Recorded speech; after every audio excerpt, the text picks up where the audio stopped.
Hey everyone, thank you for joining us for this ChangeNerd episode. Today we are speaking with Stephanie Waite. Stephanie is my co-founder with ChangeNerd. She's also a speaker. She helps organizations in the leadership development and OD space. And she's been building communities for the last 15 years.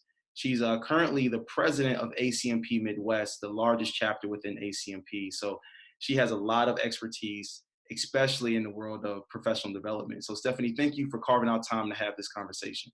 Hey, thank you, Brian. I wouldn't want to be anywhere else. Yeah, awesome. So Stephanie, let's learn a little bit about you. Tell us about yourself.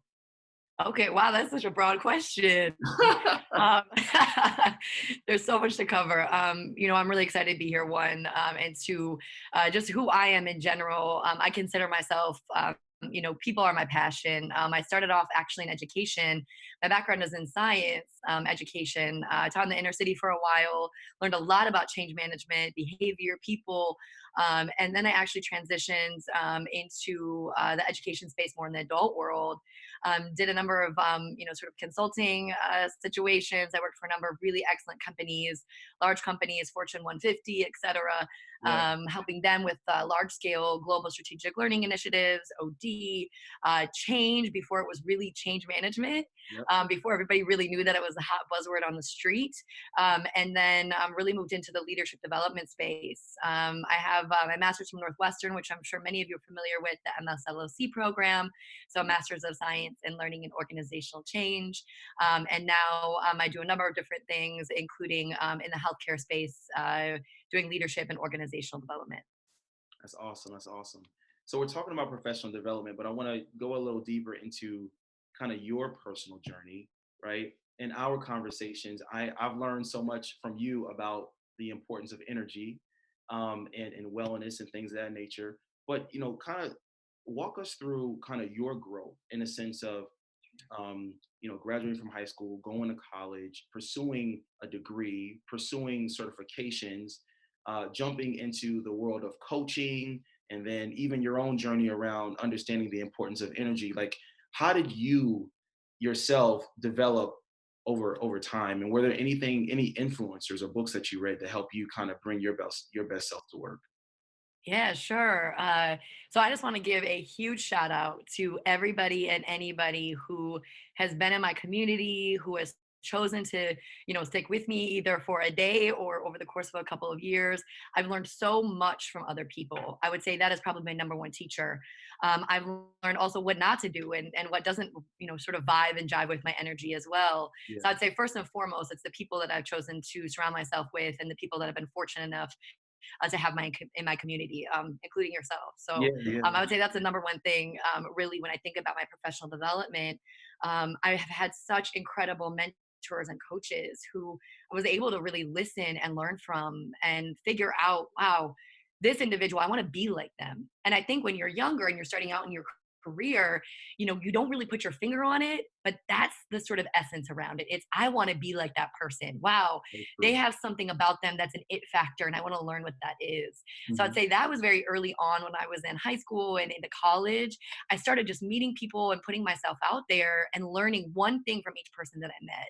So I'd say that's where that started. And the second key piece, and you and I have talked about this a number of times, Yep. when you think about your professional growth, I don't know anybody who woke up and said, this is the exact path that I want to do. I did it from A to B to C and followed an exact linear Yeah. path. Yeah. Right? And so I think the second key piece to that is allowing yourself to be directionally correct, right? Like I knew deep down always that my passion was around people.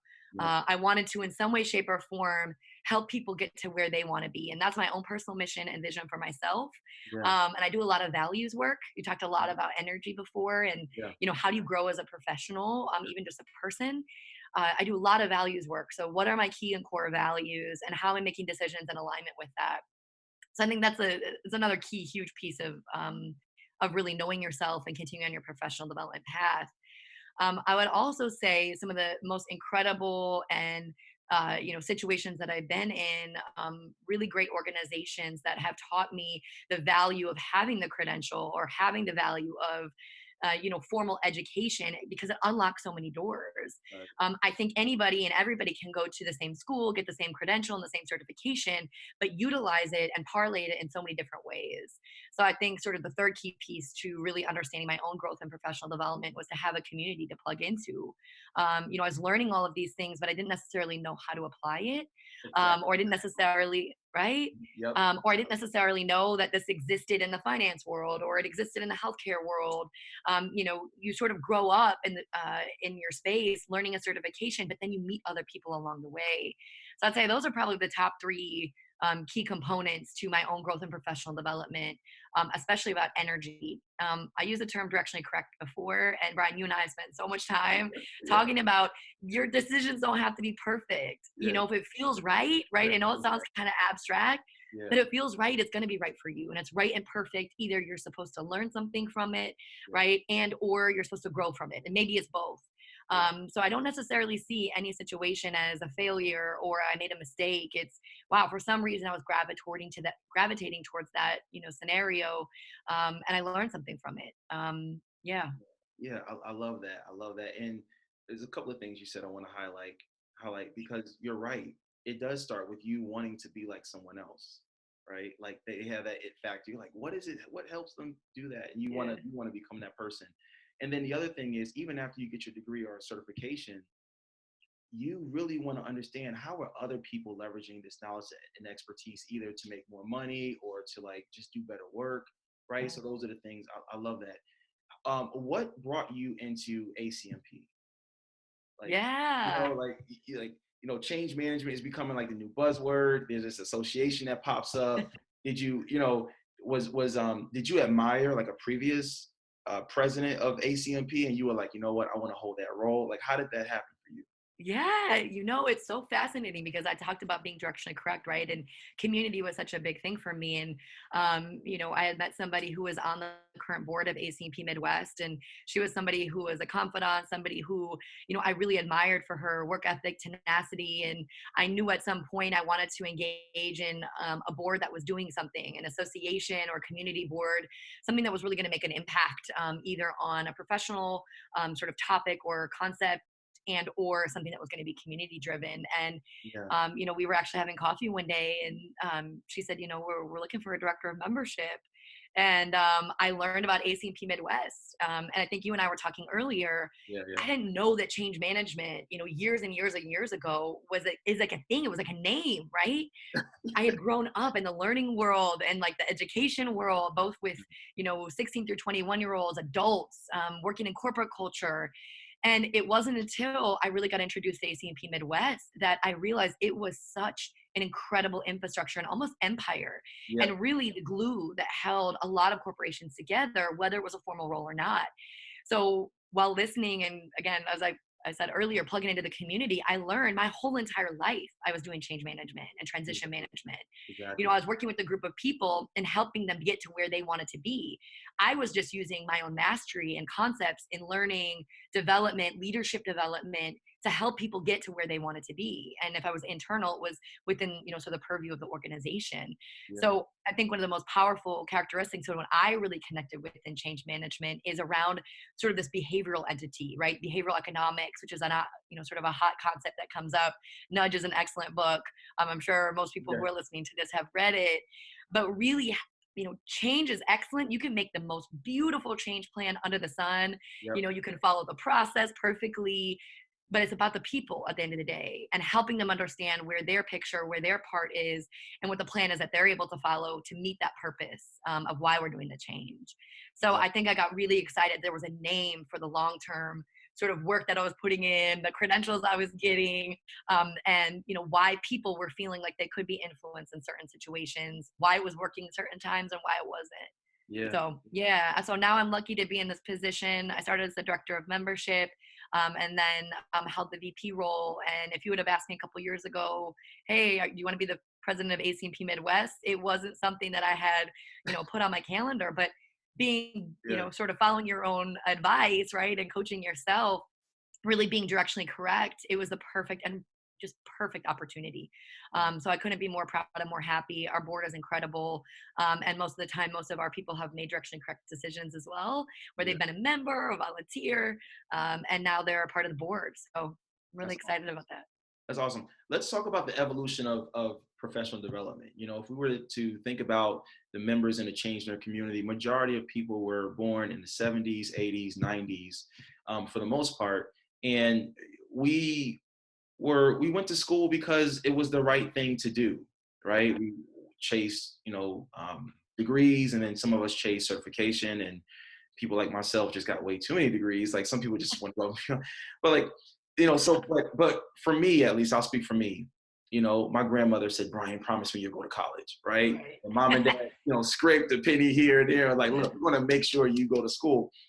And so, which was good, but that was the way I was conditioned, right? And so you jump into an organization as an employee, or even if you become an independent consultant, you're leaning on these degrees and certifications now. But here we are in 2020 with all these changing dynamics. From your perspective, how should professionals now shift their thinking around professional development?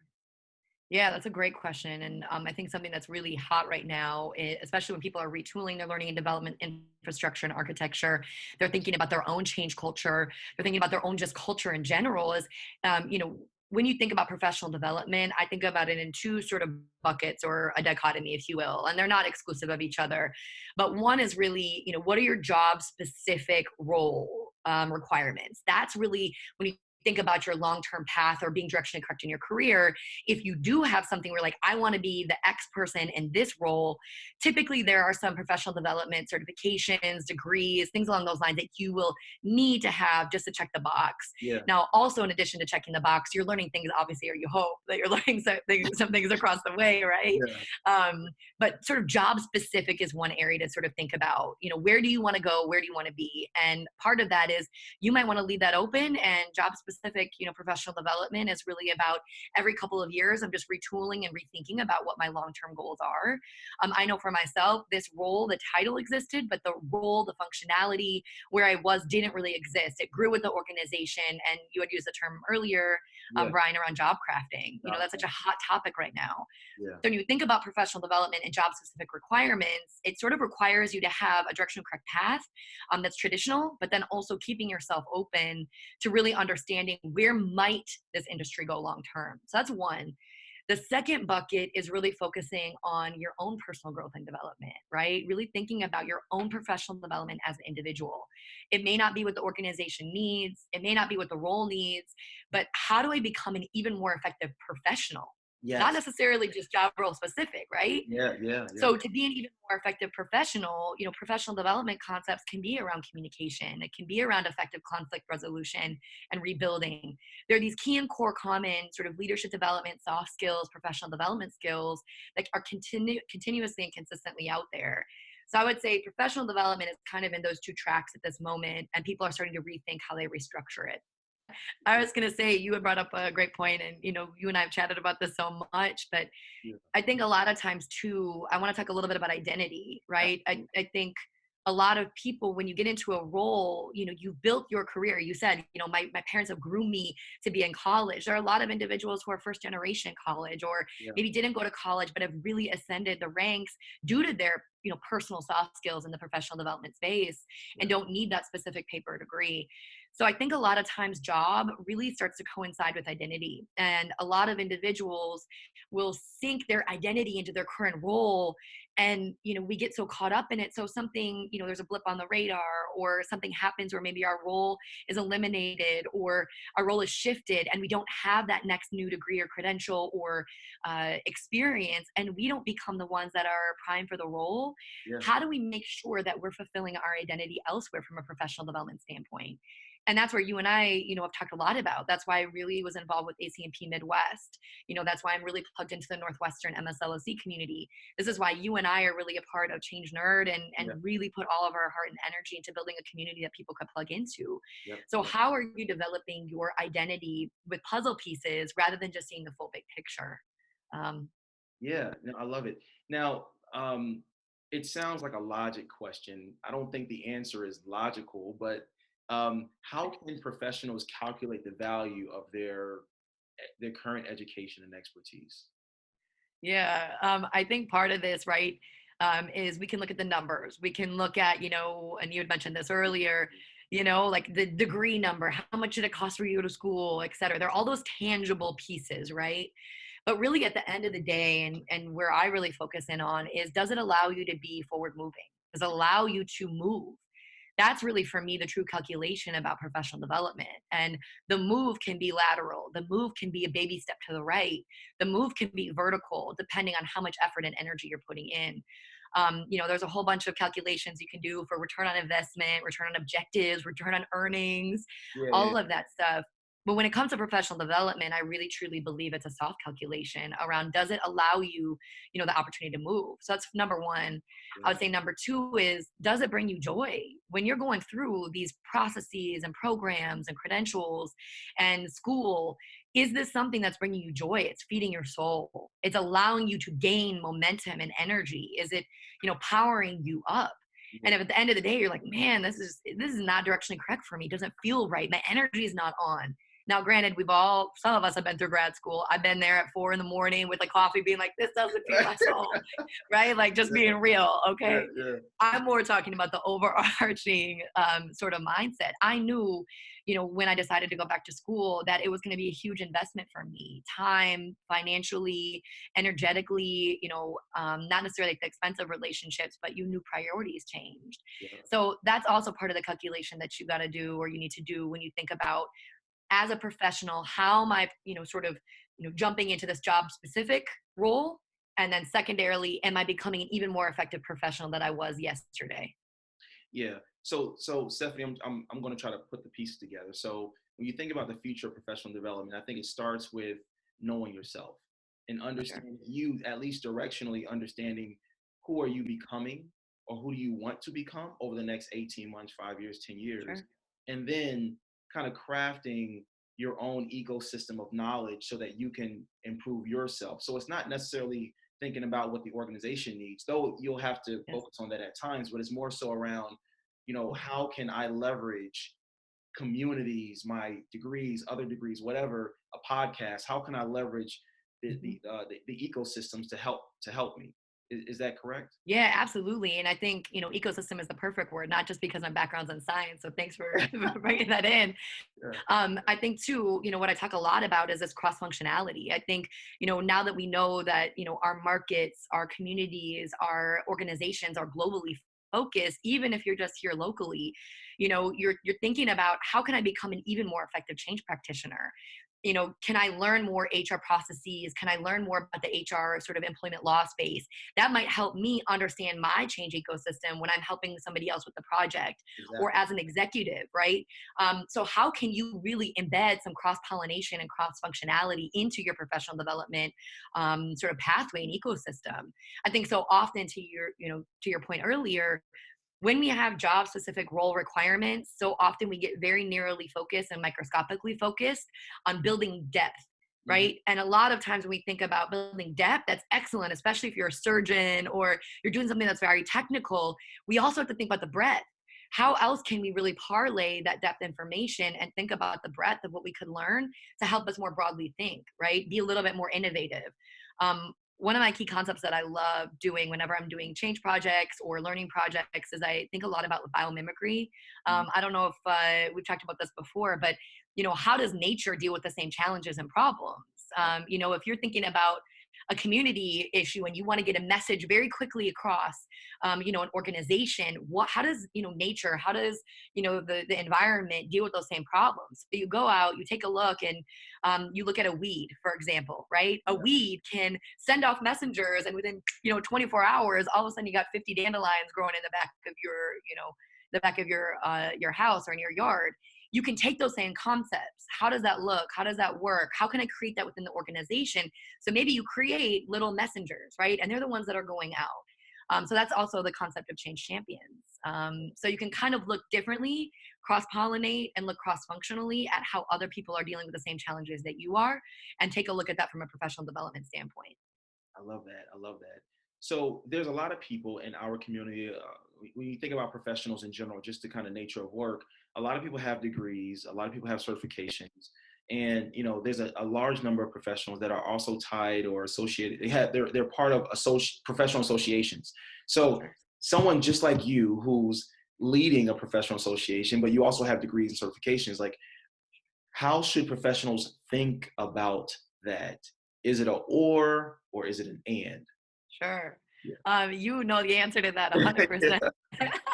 Yeah. I'm such an and person. I think, and you and I, as we think about ChangeNerd, Yeah. especially, and as I'm thinking about ACMP Midwest and all the communities that I've ever built or been a part of, Yeah. um, it's really about an and. How can we do this? And is there another way that we can look at this? And Yeah. I think you can leverage, right? When you look at more of an academic community, it may offer you key pieces to your identity that you didn't have elsewhere. So Yeah. you need an and somewhere else, right? Maybe you need more of a pragmatic approach, like an association, a community that's a little bit more colloquial, that meets a little bit more regularly, but isn't focused on academics. It's about the pragmatic approach of, let's have real talk, right? Kind of Yeah. like what you and I do often. Yeah. Yeah. Yeah. So those two pieces together, and I'll stop there, just together with an and, not only do you have the academic key pieces and space and all the verbiage, vocabulary, terminology, you're able to now sort of ratchet up to the next level of Bloom's taxonomy around applying. Now it's not just knowledge anymore. Now it's application.